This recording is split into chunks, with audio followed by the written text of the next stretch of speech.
A flashback to Yao's past shows the 300-year-old elf's village being attacked by the same, now one-armed, dragon that Itami and his unit previously fought. 220 elves lost their lives to the dragon's attack, and we later see Yao before her village elders as she's tasked with acquiring the JSDF's help to slay the beast. Back to the present, and upon reaching the base, Yao enthusiastically introduces herself as she sincerely requests help from the soldiers before her. Her enthusiasm is tempered by the realization that they have next to no understanding of her language. Elsewhere, we see Itami aboard a helicopter as they and another ambassador from Japan make their way towards a secret rendezvous point where they intend to deliver gifts from their world to various allies in hopes of gaining their favor. Back at the base, dispirited by the lack of communication as well as the thirsty men around her, Yao has almost lost all hope.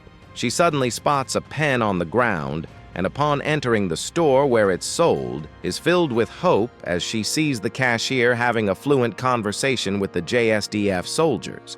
A pair of soldiers enter the store. Turns out that the men she beat up told the officers that she randomly attacked them. The officers ask if she'd be willing to accompany them for some questions, and misunderstanding the situation, the dark elf eagerly agrees. We see Lele practicing spells that have been reinforced with the knowledge of science using books she gathered from Japan.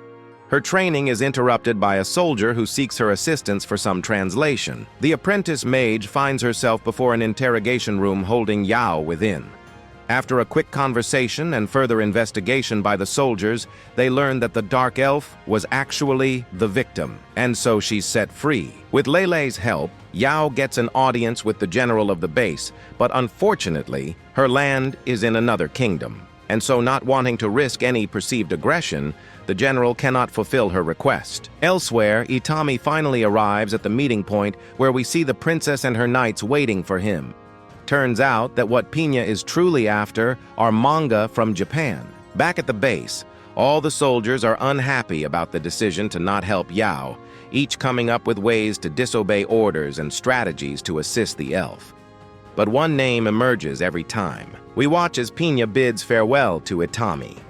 When Bozes asks why she was so determined to get the manga, we learn that it's been reworked into tales of Itami's heroic exploits in their world.